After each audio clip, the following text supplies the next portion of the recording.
Hey, you better be quiet there, little boy. All right, here we go. Hey,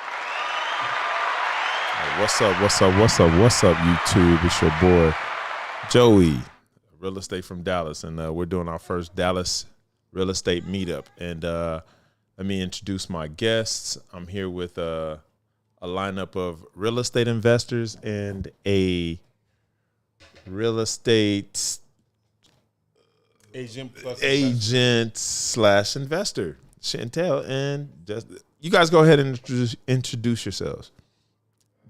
Go ahead, get you the mic. There you go. Bring it to you. Originally from Florida. I live here. All right. Hey everyone, I'm Chantel Presley. I am from Kentucky. I am a realtor licensed in Kentucky and in Texas, and a real estate investor. All right. Hello everyone, my name is Junior. It's really Junior on IG, and I do both real estate development as well as private equity. Please meet you all. All right. Thank you guys. Welcome to the podcast, man. Today we got a lot to cover. We're just gonna go. Just give us a round. Just give us an idea of some of the real estate projects that you've been into so far since you started your real estate journey. Mr. Junior, you can go first. Okay. I have a property here that you've. Pull it up. Yeah, let me go ahead and pull that up here. There you go. Yeah. So this one is this is the duplex. It's part of the Bishop Arts collection, also by the name. You can tell it's in Bishop Arts here in the DFW area. So Talking to the mic. I actually enjoyed this project. I myself prefer sort of like a modern contemporary type of build, and I feel like this exuded that. So you have a 3-bedroom, 2.5 bath per side, around 1,800 square feet. It's situated right across the park and great recreational area around. An aquatic center, really good for the kids, good school zone. And some of the design elements you'll see here, I wanted like a modern / contemporary, but so kind of keep it traditional a bit. And you can see that by the modernness of the fur down. I like ambient lighting. I sort of like to create a real sexy vibe for the missus, you know. So you can see that ambient lighting extend into the bathroom too, in the spa-inspired primary bath, where the bathtub is in the same area as the shower. And so, yeah, you know, pretty much modern upgrades there with the balcony. The reason why I put the balcony in front was because in the wintertime, when the fog clears and the trees lose their leaves, you can see right into downtown. So what made you go with the wood design? Yeah, so I wanted to add a little bit of warmth to it. That's it. That's all. And I like the tone matched with the black and then with the slate gray. Talking to the camera. I mean, talking to the mic. I'm sorry. So yeah, what I was saying is I want to add some warmth to it, and I liked the contrast between that and the black on the left side and the slate. That's the slate gray on the right. Okay. So yeah. Beautiful structure. I love it. Thank you. So what did you go? Can you go in a little bit about the kitchen, how you designed and Sure. The kitchen. Kitchen is an important place. It's one of the masterpieces of any residence. So I tend to like to put a nicer sort of countertop there. We went with the quartz this time around, just for the durability, longevity of it. I like to exhibit quality in my designs and my builds too. The fur down there in the kitchen areas as well, because again, once you use ambient lighting, there's a wine fridge, a wine cooler there. So once you put the lights on, the wine and everything, you know, you could have a little nice night with the missus and what have you, and that also extends to the primary bedroom as well. Okay, let's go into the bedroom, and yeah, it looks great. So the wood design, interior wood design, what made you choose? Again, so this would be or is family oriented. So I wanted to create something of that tone that brings, a bit of a warmth to the family, especially in during the holiday season, holiday period and everything. So I just picture, what if you had the Christmas tree there with the lights and the wood flooring. So yeah, it's, just trying to create that vibe, that feeling, those warmer undertones. All right, all right. Thank you very much, Junior. Thank you. We love it. We love it. We love it. And to the middle, we have a young lady, Miss Chantel, a new real estate realtor here in Dallas. Can you give us a little about your experience as being a realtor here in Dallas and what you've seen compared to other markets where you've been a realtor? I think Dallas has it's very dynamic since it's a very big city compared to the smaller city that I was working in beforehand in Lexington, Kentucky. So I see that the new construction is kind of where I'm focused at now, but I would say the price points here are a little bit higher, and just where we are in the current market, and this is all across the country, houses are sitting on the market a little bit longer than what I'm used to when I originally got into real estate in the pandemic. Houses were flying off the shelf. People were bidding over asking, and it really was a seller's market at this time. So I would say in the last year, it's kind of been a buyer's market, and houses have been sitting on the market on average between 60 to 90 days. So it's a little bit slower, but there's always somebody looking to buy and sell. So if you create beautiful homes, then there's always going to be a buyer. You just got to make sure you set that price at the right point. All right. Sounds good. Any challenges you faced since just being a new realtor in general? In the new market. Yeah. New markets, yes. I've been in real estate for over 7 years, but now being in a new city is just building those connections and networking and just getting out and meeting the lenders, meeting the different brokers and the different builders, and just trying to meet those homeowners, just getting in the right spaces to meet those people. And I would say it's taken like a full year to really get things going, but now once you get, one thing sold, it just seems like things just happen a lot easier. All right. Thank you very much, man. All right, Mr. Ratcliffe. Can you give us a little brief overview of some of the builds you've done here in Dallas and how it's going? I started back in 2020. Okay. Talking to the mic. As I said, as you see Nipsey Hussle, all money in. All money in, That's no exactly money out. what I did. So Yes, sir. basically, I started in 2019, right before COVID, buying fix and flip projects, and then quickly in 2021, when COVID happened, I started doing new construction. So what prompted that change? What brought me that change? I spent over a quite substantial amount on a fix and flip, where you might as well just done a new construction because the budget was the exact same. So from then, after 2021, that's when I just started looking for new construction only. I started in Grand Prairie, which is a sub-market of DFW. Home prices around 400, 350 to 450. It's a good starting range, but now I do communities and small communities ranging from 800 to $1 million or 600 to 800. So that's primarily what I focus in. Just now is basically the mid-tier luxury inside DFW. All right, we love that. We love that. Love to hear it. So now we're gonna segue a little bit into some of the struggles that you face as a realtor, or as we're gonna focus more of some of the issues you've had during your builds. What was the most challenging aspects of being a builder?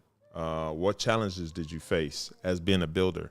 Can you elaborate a little bit about that? Sure. Mr. June. Okay. Yeah, so just to provide a little bit of context where I come from, and hence my frustration with the home building process. So I come from corporate, where I was used to. So I'm a former investment banker, Goldman Sachs and RBC Capital Markets and what have you, and I was doing large scale development on the renewable energy side, that industry, to doing large M&A transactions where I've myself have structured, negotiated, and closed on $1.2 billion in the first 13 months of me starting a brand new M&A group. And so I'm used to sort of a 9-figure dollar deals, And coming on this side, in this particular submarket slash asset class, you tend to run into people who are far, I guess, less professional than what you're tend to be accustomed to in corporate. And so that's been one of my main pet peeves here, where you could plan something for 2 weeks in advance in terms of how everything's supposed to go within the process. And I love the process when it comes to the building or design aspect, especially of the residential home building side. But so there was just there's a point in time where you would plan something for 2 weeks ahead of time, where you're coordinating all the trades, whether it be plumbing and tile, and making sure everything is done properly.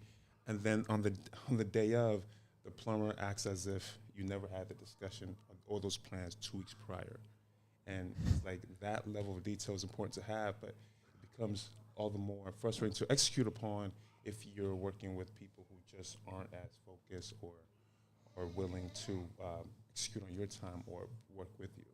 So I would say that's one of my main struggles. So in those aspects, though, how did you handle it? Like, what did you? It's just about pivoting, switching courses really quickly, whether it be you need to either replace that particular person, and it's always good. This is why it's always good to have backups in mind when you're dealing with the home building process, because sometimes the trades could be unreliable.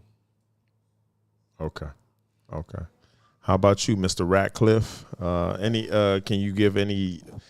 Is there any stories behind some of the struggles that you faced in the real estate market? Struggles I face, it's not I really face it, but I face it on behalf of other people, is when people just don't go into real estate or construction with the necessary budget that needs to be done. So let's say they're building a new construction house, 5,000 square feet house, and they think they could build it for like $350,000, which is like less than $80 per square foot. It's almost like impossible. Now they put stress on themselves, they put stress on you. But to begin with, you never had the budget to do the project. So you already start off with a bad foot. When it comes to investors, once you get your financing in order, you're able to tackle on a lot more. You're able to do a lot more projects. You're able to be a lot less stressful throughout the build. And most times, you're going to be stressful throughout the build whenever you're not going to make money on the deal because you didn't bring it up. Or you could actually lose a deal and they can foreclose on you because you don't have enough money to continue construction. So that's been the issue that I face with other investors, because I do take on a lot of people's projects just to finish them out because of that issue. Okay, so what advice would you give up and coming? I would give anybody up and coming to learn construction, learn what things cost. Just know how much it takes to actually build a house, from like the beginner grade to intermediate grade to like higher grade. And once you have those numbers down, you can see if a project is feasible, rather than wasting your time or wasting the bank's time and like having any issues arise. So you're talking to a new. I'm new coming into the game, real estate game. How much do I need to bring to the table?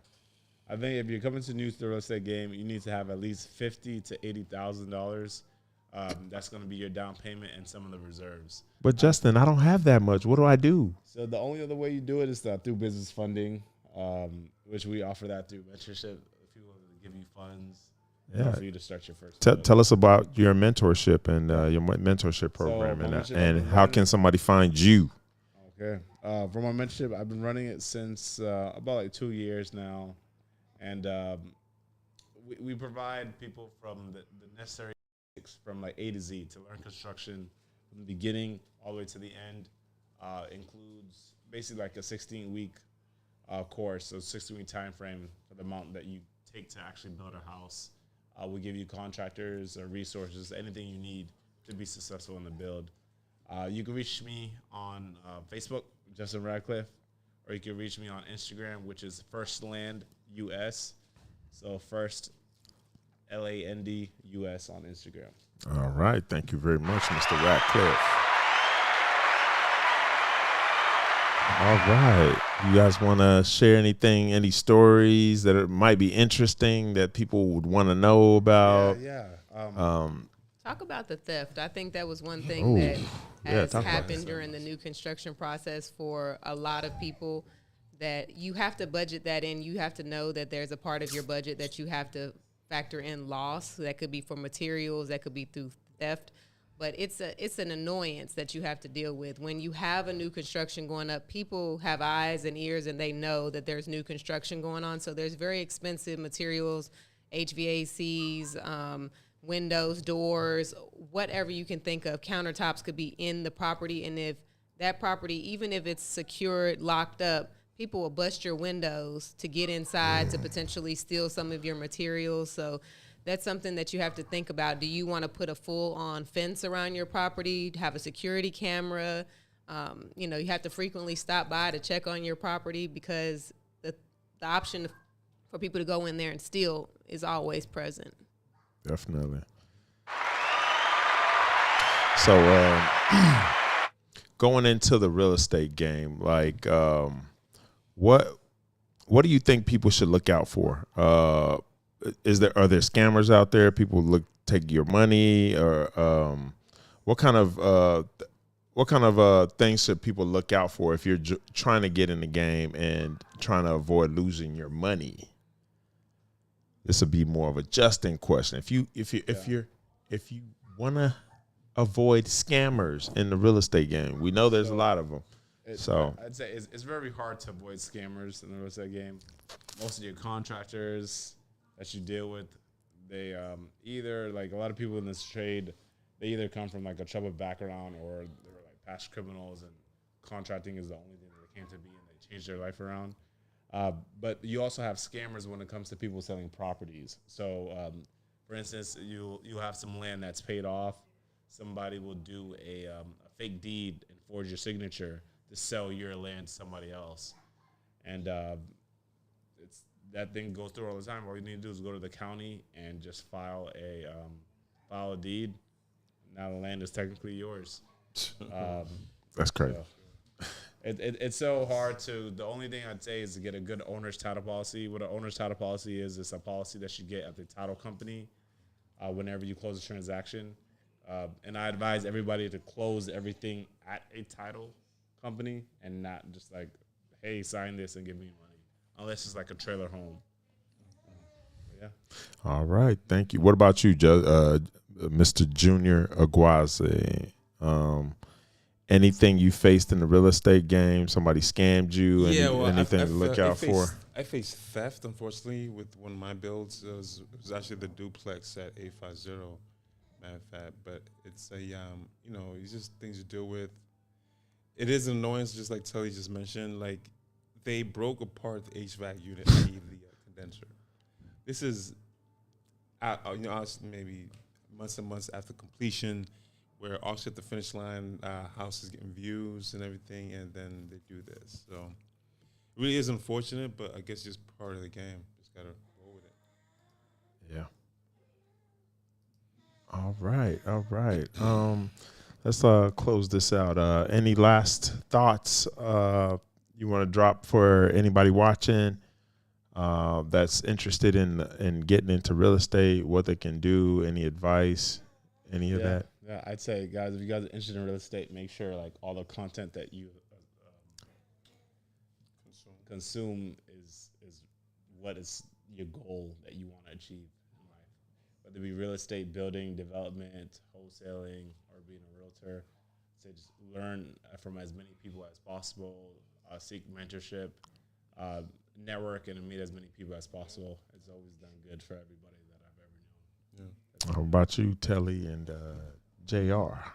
I think my advice for anybody is, if you have the funds to get any kind of property, I think it's always a good investment. You have to do your research, but real estate is a solid investment. If you can get a couple friends together and you can afford to buy a house and invest and turn it into a rental property, I always suggest doing that, because I just think over time it appreciates and it's just a solid investment. There's so many things that you can do. You can get a HELOC on the property. You can finance your own things that you need to do through the money that you have in your equity that you build up, and somebody else is paying your mortgage when you get a renter in there.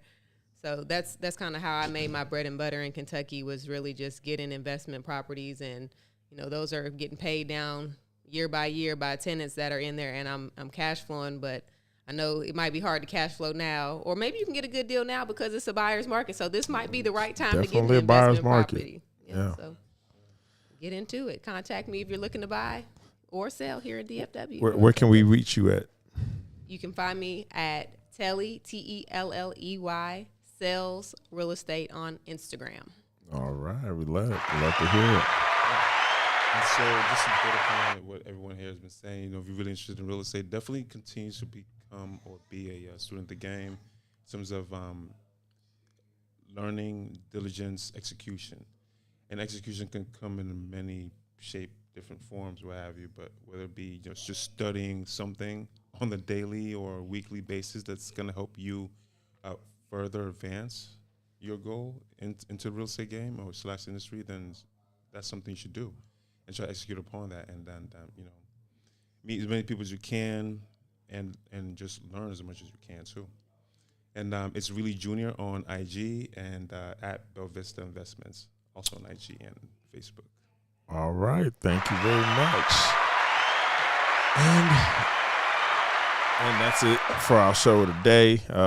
Just giving an overview of this is our first real estate meetup in Dallas, and I want to thank my guests for presenting, for coming through and representing for the squad. And we'll see you guys on the next one. And we're out. Cheers. All right. Happy hunting. Yes, sir. Let's get it. And stop streaming.